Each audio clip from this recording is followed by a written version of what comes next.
ನಮಸ್ಕಾರ ಸ್ನೇಹಿತರೆ.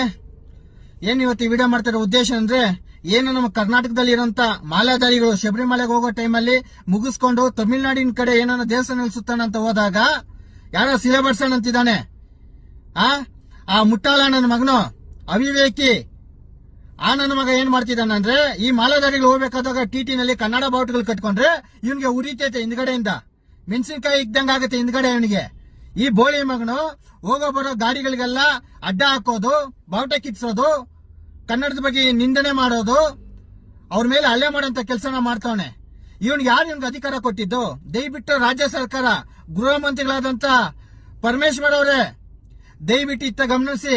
ನಮ್ಮ ನಾಡಿನ ಜನತೆ ತಮಿಳುನಾಡಿಗೆ ಹೋಗ್ಬೇಕಾದಾಗ ಈ ರೀತಿ ಇವನು ರೋಡಲ್ಲಿ ಅಡ್ಡ ಹಾಕಿ ಅವಮಾನ ಮಾಡೋಂತ ಕೆಲಸ ಮಾಡ್ತಾನೆ. ಇವನ್ಗೆ ಯಾರು ಅಧಿಕಾರ ಕೊಟ್ರು? ದಯವಿಟ್ಟು ಇವನ ಮೇಲೆ ಆಕ್ಷನ್ ತಗೊಳ್ಳಿ.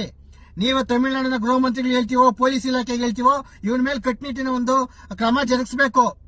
ದಯವಿಟ್ಟು ಪರಮೇಶ್ವರ್ ಅವರೇ ದಯವಿಟ್ಟು ಕ್ರಮ ಜರುಗಿಸಿ. ಈ ನಾಡಿಂದ ಅವ್ರ ಸ್ಟೇಟ್ಗೆ ಹೋಗ್ಬೇಕಾದಾಗ ಇವನ್ಗೆ ಯಾರು ಇವನ್ಗೆ ಅಧಿಕಾರ ಕೊಟ್ಟವರು? ಮನ್ಸೋ ಇಚ್ಛೆ ಕನ್ನಡದ ಬಗ್ಗೆ ಮಾತಾಡ್ತಾನೆ.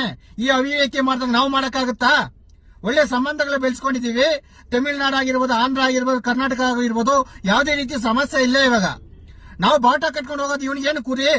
ಟ್ಯಾಕ್ಸ್ ಕಟ್ತೀವಿ, ಹೋಗ್ತೀವಿ, ಬರ್ತೀವಿ. ಅವ್ನ್ ಮಾಡ್ತಾರ, ನಾವು ಮಾಡಕ್ಕಾಗತ್ತಾ? ನಾವು ಮಾಡ್ಬೋದಲ್ಲ. ನಮ್ಮಲ್ಲಿ ಶಾಂತಿ ಕ್ರಾಂತಿಗೂ ಸಿದ್ಧತೆ ನಾವು ಮಾಡ್ಕೊಂತೀವಿ. ಬೇಕಾದ್ರೆ ಶಾಂತಿ ಬಯಸ್ತೀವಿ ಎಲ್ಲಾರ ಹತ್ರ ನಾವು.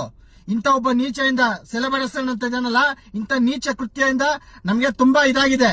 ಅವನ್ನ ಖಂಡಿಸ್ತೀವಿ. ನೀವು ದಯವಿಟ್ಟು ಅವನ ಮೇಲೆ ಕ್ರಮ ಜರುಗಿಸಬೇಕು ಸರ್ಕಾರಗಳು.